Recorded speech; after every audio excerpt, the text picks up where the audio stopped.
You know, in 2014, a young guy on vacation just disappeared. But this wasn't some remote, spooky forest. This happened in the middle of a busy airport. And the craziest part? His last, absolutely frantic moments were caught on security cameras for the entire world to see. So today, let's try to unravel the bizarre and honestly terrifying case of Lars Mittank. And yeah, that's really the question, isn't it?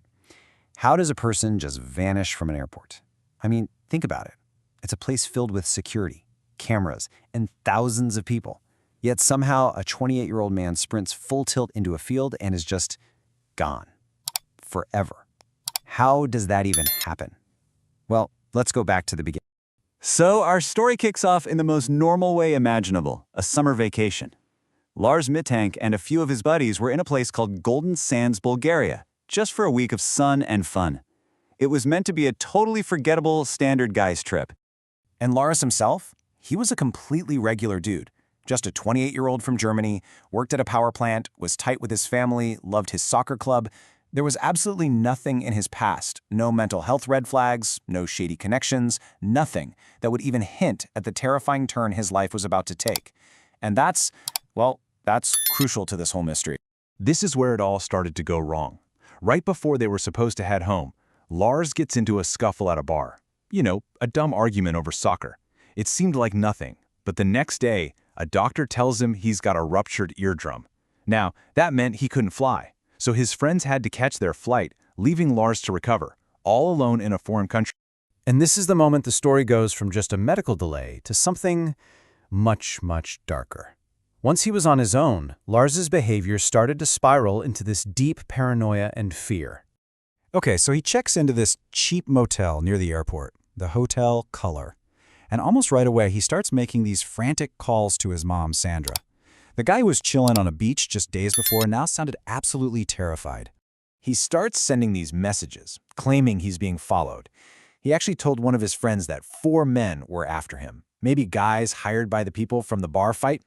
So right away you're asking, is this a real threat, or is this the first sign of a serious psychological break? The paranoia just kept getting worse. During one call with his mom, he was whispering, begging her to cancel his credit cards because he was sure someone was trying to rob him. He just sounded desperate, like he was being hunted and totally, utterly alone. All of this brings us to the climax of the story, those really strange and haunting events on July 8th at the Varna Airport. This is the footage that has made this case so infamous. So Lars makes it to the airport's medical office to get a doctor to sign off so he can finally go home. According to the doctor and some other witnesses, Lars was visibly agitated, just incredibly nervous and on edge. But the doctor didn't see any reason why he couldn't fly. And then something just snapped. A construction worker walks into the exam room for a totally unrelated reason. But for Lars, this was some kind of trigger. He jumps up and screams, "I don't want to die here. I have to get out," and just bolts. What happens next is what we all see on that grainy CCTV footage. He literally abandons everything. His wallet, his passport, his phone, everything he needs to get home is just left on the floor. He sprints through the terminal, bursts out the main doors, runs across a huge parking lot, and then somehow climbs this tall barbed wire fence and just disappears into a massive field of sunflowers. And the most chilling part, in the footage you can see, nobody is chasing him. After that sprint, what followed was a huge search operation, and of course, a firestorm of theories trying to explain what just happened. But in the end, all that's left is an echo and a question that's never, ever been answered. And you have to understand the conditions out there. The searches were happening in this brutal summer heat, over 30 degrees Celsius, so that's like 86 Fahrenheit. For anyone lost in those fields with no food, no water, no shelter, the environment itself was a killer.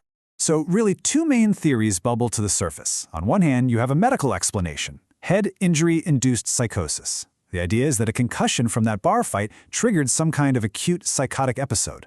That would explain his paranoia and why no one was seen chasing him. But then, on the other hand, you've got foul play. What if those 4 men he talked about were real? What if something horrible happened just off camera? His phone calls sounded genuinely terrified, not just confused. Despite massive searches with helicopters, search dogs, the whole 9 yards, they found nothing.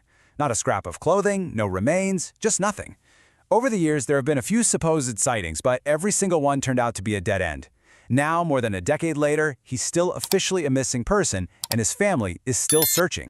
Which leaves us right back here, with this one final haunting question. Was Lars running from a phantom inside his own head, a tragic result of a brain injury? Or was he running from a very real threat that the cameras just happened to miss?